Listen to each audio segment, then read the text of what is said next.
Hi guys, I'm Master John Jake, joined by my student here, Drew. We're going to go over the way we do sword and dagger. So we put a lot of focus and thought into how we use our dagger because I think that it's very important. So I teach 4 parries for dagger. We'll go over those, and then we'll go kind of how we like to drill them. So the 4 parries. So first of all, actually, let's start with when I fence the sword and dagger. And I think this is really helpful. Is I fence from a very square stance, right? So I keep my shoulders and my hips square to my opponent. This allows me to keep both of my hands forward, so that I can fight with either my dagger or my sword. So I don't like the styles where people have the dagger back like this. I think the dagger should always be forward. Even if you're choosing to not be as square as I am, if you're going to be a little more profiled and have your sword a little more extended, because I also keep my sword refused, the dagger I think should still be forward also. Otherwise, I feel like you're leaving a lot of stuff on the table, and you're fighting down a hand. It's better to fight with 2 hands than with 1 hand. So my 4 dagger parries are an up parry, down parry, high cross, low cross. So I will show those. I'll show those with Drew here in a second. But the important thing with these parries is you always keep your edge turned to your opponent's blade. So I want to keep the edge, and as I'm parrying, then I'm creating a ramp with my sword for the up parry specifically. I'm creating a ramp with my dagger so that the sword slides into my hand, into my quillions, and I have a very strong control here. The other thing is you want to make every parry just only as big as possible. So I'm just rotating from my wrist and elbow here to clear the blade off of my frame. The same thing if I was going to down parry. Then a cross parry, I just think of it as I kind of punch my hand towards my right shoulder. There's that. The same thing, I kind of punch my hand towards my right hip. On the 2 cross parries, you also kind of have to move your sword out of the way, especially the low cross. I kind of rotate from my hips and cover here. Same thing here, I kind of rotate. And as a general rule, if you move the opposite direction of your parry, you'll make your parry more efficient, right?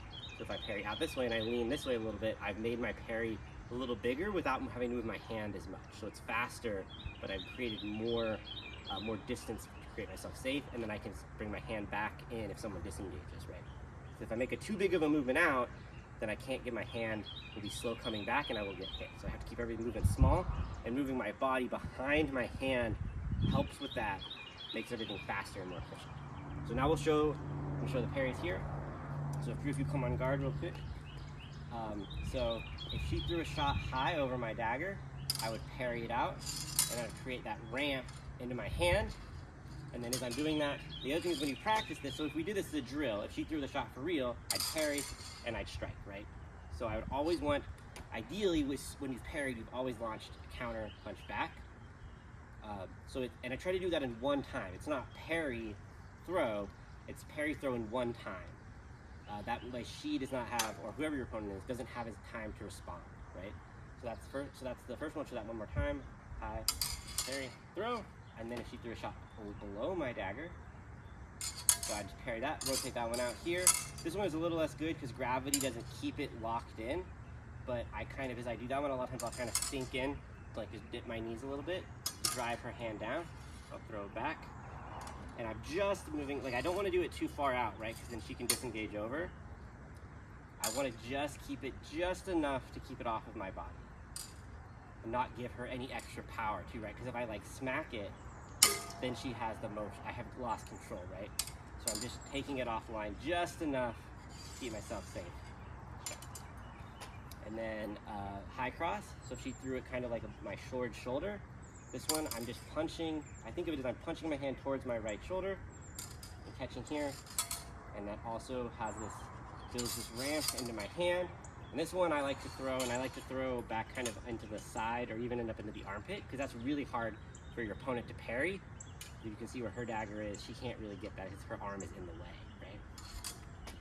And then low cross, if someone threw kind of at your front sword hip, you have to rotate your sword out of the way for this one. This is the trickiest and least commonly used.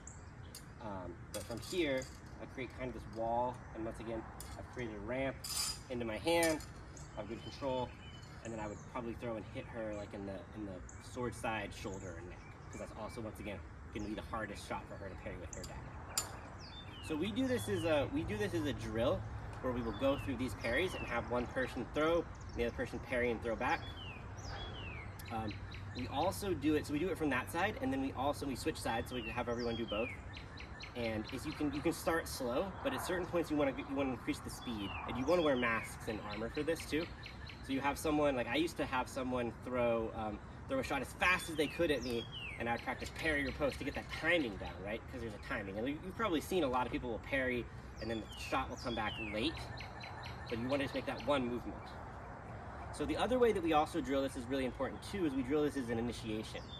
So if Drew comes on guard here, instead of her throwing the shot first, I'll just step into range, parry her sword and attack, right? And so I end up in the same spot, but instead of it as a response to an attack, I'm the one initiating the attack. And we go through the same 3: high, low, high cross, low cross.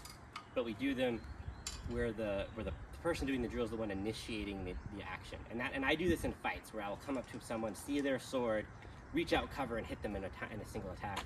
So, or I'll come up and they'll attack and I'll parry and hit them. So you end up in the same place. It just matters on who starts first. So it's good to practice it both ways.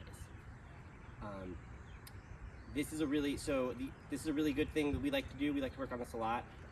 I've drilled this a ton over the years, and so I recommend practicing this and drilling it. And this is 4 simple parries, easy. Really 3. The low cross is not that common to do, and if you just want to leave that one out of your practice, that's probably fine. But mainly the up, down, and high cross are really good ones to practice a lot.